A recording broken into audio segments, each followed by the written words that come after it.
It's time for the all-new Gurvey's Law, cross-examining the ages, with your host, Alan Gurvey, and introducing your co-host, Michelle Lobato. Alan is the managing partner of the law firm of Rowan, Gurvey & Wynn, a workers' compensation law firm which has represented injured workers for over 40 years. And now, here's your host, Alan Gurvey. Hi, I am Alan Gurvey, and this is Gurvey's Law, and I'm here with my co-host, Michelle Lobato. Hello. Wow, that was a real nice hello. You're in a good mood. I am in a good mood. What made you in a good mood today? Ooh, that's a good question. Well, I just got back from Coachella, best night of my life.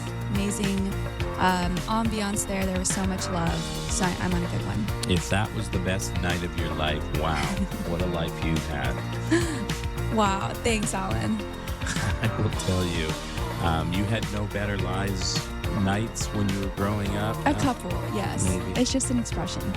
You know, I want to jump right into it because I know a lot of people are anxious to hear what our guest has to say today. And I will tell you just a quick background because I don't have a lot of knowledge of this subject matter, which a lot of people don't, and that's why it's an honor and a privilege to have our guest with us today. But when I was young, I was a little boy, and my older brother, he had a television show. It was public access. Do you know what a public access television show is? A show that's available to everybody without cable? I don't know about that. Yeah, it's a little studio that he went to, and it was on public TV. It was not, there was no commercials or anything like that.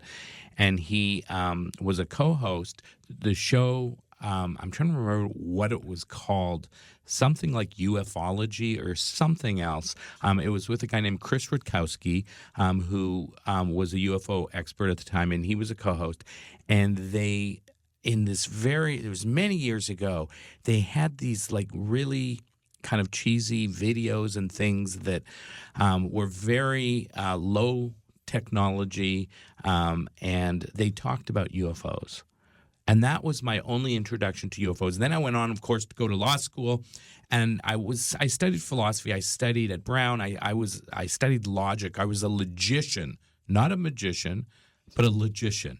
And I will tell you, I never really got into the extraterrestrial or the interdimensional, anything. I didn't even like science fiction movies. Wow.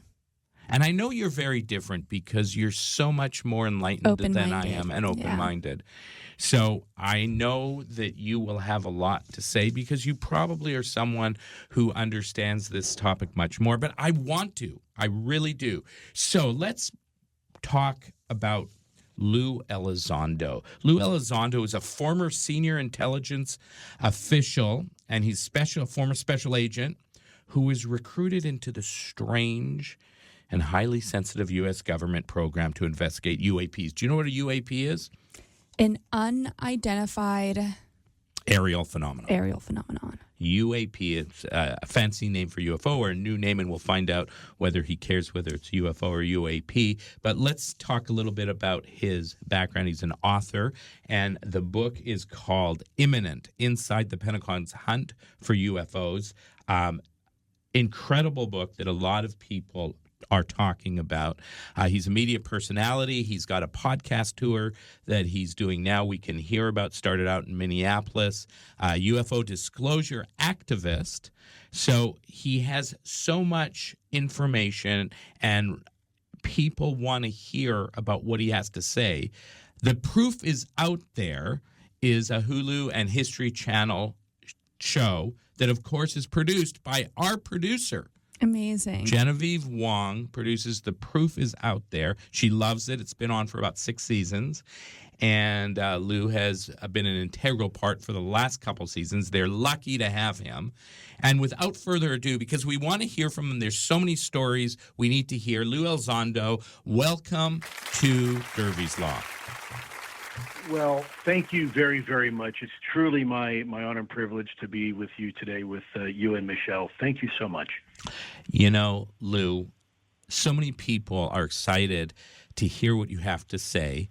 And I think you can start out by telling us how you got so interested in it and how you had the guts to be this disclosure activist, to talk about what the government was doing, any cover-ups? How did that all come about, and why were you able to break through the clutter so people listened to you? Well, you know what? A lot like you, my background is actually in the hard sciences. I went to University of Miami. There I graduated with degrees in microbiology and immunology with a focus on parasitology, not parapsychology, but the study of parasites. And other, That's very scientific versus right. the unknown. So that's really my background. I've always been a disciple of the scientific method and always applied logic as a special agent conducting and leading national security investigations like counterterrorism and espionage. I always was just the facts, ma'am, kind of guy, to be honest with you. And it wasn't when I was actually at the Pentagon. I often joke to people I couldn't even spell UFO. I wasn't particularly interested in science fiction. Really, my life just focused around national security issues. So I never had the luxury really to even spend much time in the world of UFOs. It wasn't until early 2009 when I was asked by elements in the Pentagon to be part of a program, which at the time, by the way, for the record, I didn't know what it was. They just needed somebody with my expertise. Lou, you're making me feel so much better. I really appreciate this. Yeah. So I when I finally was brought into the program, they were looking for somebody with security and counterintelligence experience. It was only after I got into the program did they read me onto the program. I spoke to the then director of the effort, and he told me that, hey, look, I need to ask you a question. How do you feel about UFOs? And I responded very honestly. I said, I don't. And he said, well, what do you mean? You don't believe in UFOs? I said, no, that's not what I said. You asked me what I thought about them. And I responded accurately. I don't think about them. I don't have the luxury to, because I'm too focused on other national security issues. So that was my entree, if you will, into the program now known as ATIP, the Advanced Aerospace Threat Identification Program. In the government, we love our acronyms. So every acronym, whether you're in the intelligence community or national defense, we love our acronyms. So ATIP was the name of the program. And then later on, about a year and a half later, I wound up running the program. And it turns out that, it's true. There are things in our skies that we can't explain. They seem to be able to outmaneuver anything we have in our inventory. There are 5 fundamental observables, if you will, if you want to put this in scientific parlance, that separate or segregate UAP, which, by the way, now stands for Unidentified Anomalous Phenomenon. It used to be Aerial Phenomenon. But now, yes, sir, because we're seeing these things underwater. We're seeing them in low Earth orbit. They're not actually necessarily only in our atmosphere. And so they decided to expand, if you will, the definition to something a little bit broader. So now it encompasses a little bit more of what really we're seeing with using the U.S. military. So I think one of the common mistakes is people often assume when I was at ATIP, we were talking to civilians and people out there. We were not. We were focused only on military assets and equities.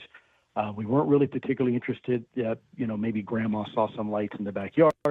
We were more interested in, what are our F-18 fighter pilots, trained observers encountering in a combat environment. And it turns out they were encountering a lot. In fact, some of these were an air flight safety issue where reports were made.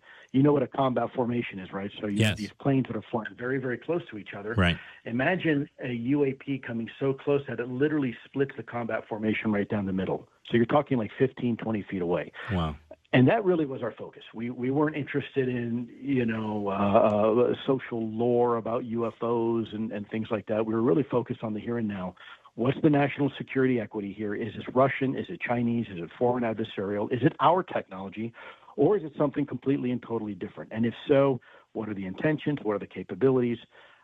We did see that these things are very interested in our nuclear equities, which obviously from a national security perspective is a big deal. But you'd be surprised. The more we looked, the more we found these things were much more pervasive than we had ever thought before. Wow. I want to know, have you had any personal encounters? Because I know you're talking about the fighter jets and things that people have reported, but have you yourself encountered Wait a anything? second, Michelle. You're asking about personal encounters. Yes. Did you talk to Genevieve Wong? Yes. Oh, you did? Yeah. Genevieve? I haven't talked about to her recently. the Ords, Lue and the Ords. Well, probably can you share? But it's probably her favorite story, something that just totally Well, can he sticks share in with her. our listeners? Well, of course he can. Thank you. But let's be specific, Lou. You and your family were followed by orbs. Well, let me backtrack a little bit and put this on the context of it wasn't just myself. It was other individuals that were part of our program to the point where it was so frequent. The term was coined hitchhiker effect. And so that's how prevalent this phenomenon was for us in the U.S. government. So let me backtrack a little bit. Yes, to answer your question straightforward, my wife, my children, myself, even my neighbors were exposed to some very interesting things while I was with the ATIP program. Now, let me preface this for just a moment. Is it possible it was ball lightning? Is it possible there was an electric discharge or perhaps an electrical short somewhere in the house? I was ionizing the air, and the manifestation is a green orb like ball lightning. It is certainly possible, and I mentioned that actually in my book. But the reality is that if you look at it on the broader context of other individuals that were part of the ATIP program with me, those individuals and their families were also experiencing these weird orbs. They were about the size of maybe a volleyball.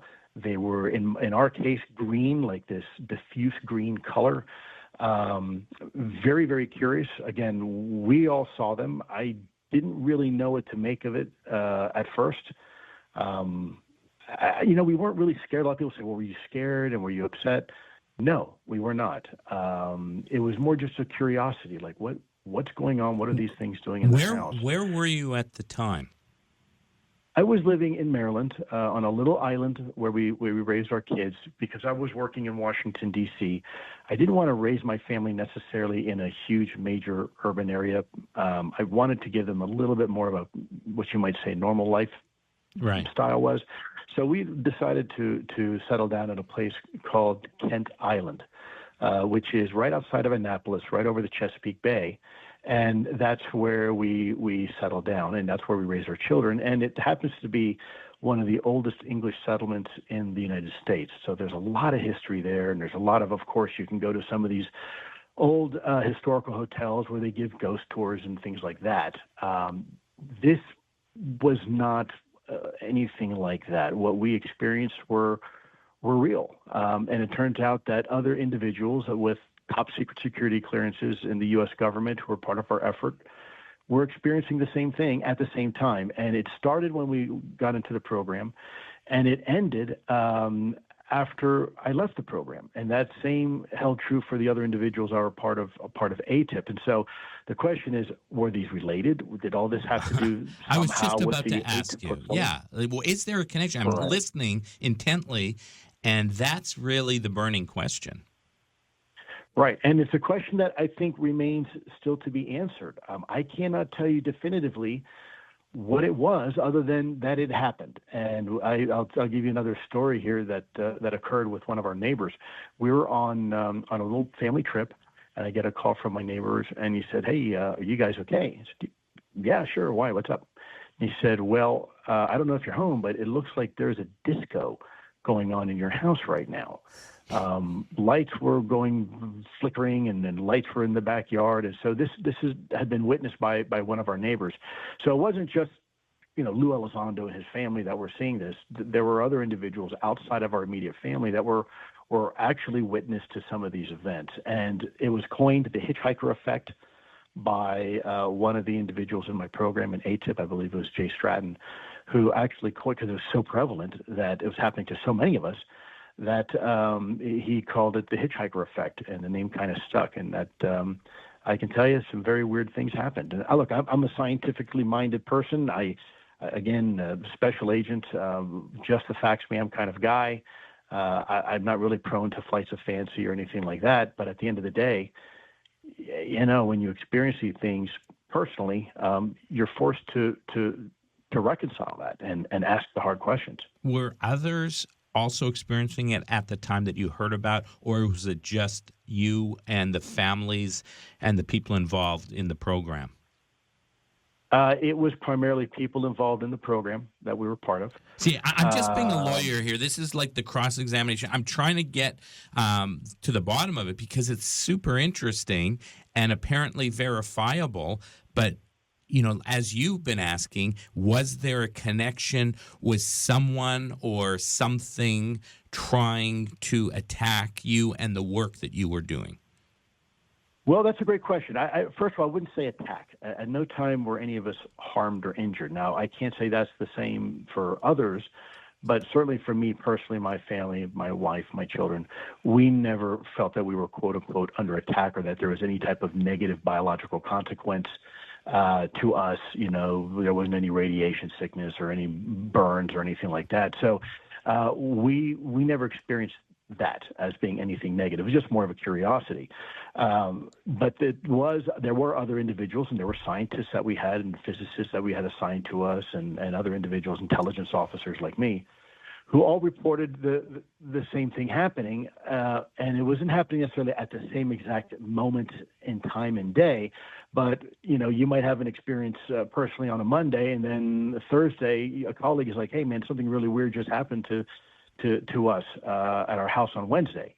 So it was common enough where we all saw a common thread, but again, it wasn't consistent enough where any of us really could determine what it was. I will tell you that the Pentagon, and this has not been revealed yet, but the Pentagon was very curious about this themselves and actually wound up, because it was so bad at one point, some of these interactions, that we actually had an individual where I believe the Pentagon actually had to buy their house from them, and they were allowed to move out of the house because at some point people were starting to look and say maybe this is some sort of relationship to Havana syndrome, perhaps. A lot of us had been, in combat and in war zones, and could it be that instead of these orbs just being benign orbs, that actually they're related somehow to Havana syndrome, which, I can't tell you yes or no. I have my personal feeling that probably it wasn't related to Havana syndrome, but at the same time, I can't tell you for sure. Lou, is there a cover-up going on that you believe the government is protecting information?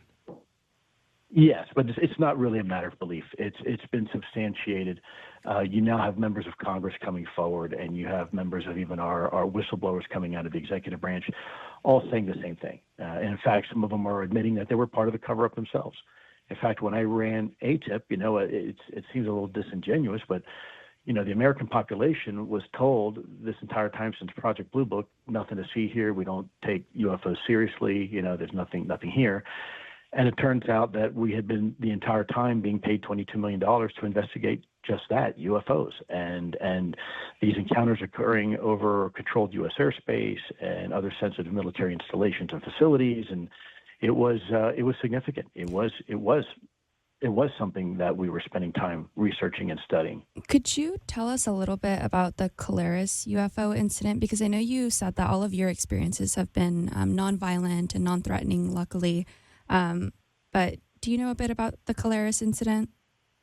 Yeah, Colares incident occurred in what you're referencing to the events in Brazil. Yes, by the Brazilian Air Force. And yes, correct. And in fact, I had the honor and privilege of speaking to General Uchoa himself, who was the commander in charge at the time of the response, the Brazilian military response to Colares, where for days local people in the area of Colares were terrified and were pursued in some cases by these UAP and orbs of light. Some had confused it with what they call the chupacabra.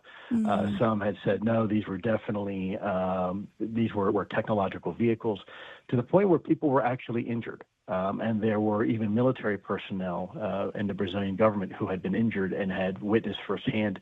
I guess you might call them attacks. I don't know how else to explain it, but they were suffering burns, like radiation burns. Some of them were suffering, had indicated that bright light, almost similar to a laser, had been emitted from some of these and were burning individuals. And there were people that had apparently internal organ damage as a result of getting too close to these things. And so, yeah, when I spoke to General Ochoa back when he came to the United States when he was still alive, he provided a lot of information. He was convinced that these were not Soviet, Russian technologies. These were not any foreign adversarial technology, that these technologies were indeed from somewhere else. And he wasn't the only one. I've spoken to many senior officials and military personnel in foreign countries who all have said the same thing and swear by it and say, look, this is real. We need to have this conversation because my government doesn't want to do anything about it. So speaking of this government, why are they covering it up in your view? Well, that's a great question. Why? I think you probably want to look back a little bit at our history as a country, and all countries really are based in the fact that we have faith and confidence in our organizations and our institutions to keep us safe. And when a government has to admit, hey, look, there's a threat out there that there's nothing we can do about, we don't know, we don't understand it, we don't know where it's from, we don't know what its capabilities are, we don't know what it wants. That's a hard conversation to have with the American people. And if you don't believe me, go no further than a few years ago with COVID. Look at the social angst that caused, whether you were, for vaccines or against it or anywhere in the middle. The bottom line is it divided not only this country, but it divided the world. And so that is just a small example. Can you imagine the government coming out and saying, well, you know what, folks, for the last 90 years, 80 years, it turns out that UFOs are real. We've known it. About it. We just didn't want to panic you, so we thought it was okay to just lie to you. Have you had, Lou, have you had threats to your personal well-being because of your unspokenness and your whistleblower perspective? Absolutely. And in fact, it's a reason why I have 5 German Shepherds and I'm always heavily armed. Because of that. And if you look at the news now, you'll see that it turns out that there's other individuals who've been associated with the UAP effort in the past, and they're either missing or dead now. So the question is, is there a concerted effort out there to silence or intimidate people like us? I can tell you that myself and several colleagues were directly threatened with our lives. Fortunately, it never happened. No one took the drastic measure and actually did anything against me that I'm aware of. But I was threatened, and I had drones over my house and surveillance. Wow. And we're not going to ask you where you are right now, so you can keep that a secret. But we only have a couple minutes left. I want you to talk a little bit about Proof is Out There and what your role has been in that show. Yeah, Proof is Out There is a really neat show. I'm not part of producing it or directing it or anything like that, but the folks have really taken an interesting approach. They take these events that have occurred that people have maybe recorded over video or something like that, and they basically dissect the video and say, okay, what are we looking at here? Is it really what this person thinks? Is it something fantastical or something unexplained? Or is this actually just somebody misidentifying, X, Y, or Z, and it's really nothing important? And you have a whole range of folks in there in that TV show. Some of them are skeptics. Some of them are believers. And then you have people that are just kind of in the middle and say, look, I don't really have an opinion, but I am an expert in, video surveillance footage. And here is what I see when I look at this video. It's actually done very, very cleverly. I enjoy being part of the show. The staff are wonderful. Yeah. And it's really, they do it's entertaining, but they do take a serious, no-nonsense approach when trying to decipher some of these events and just determine, look, is this really significant or not?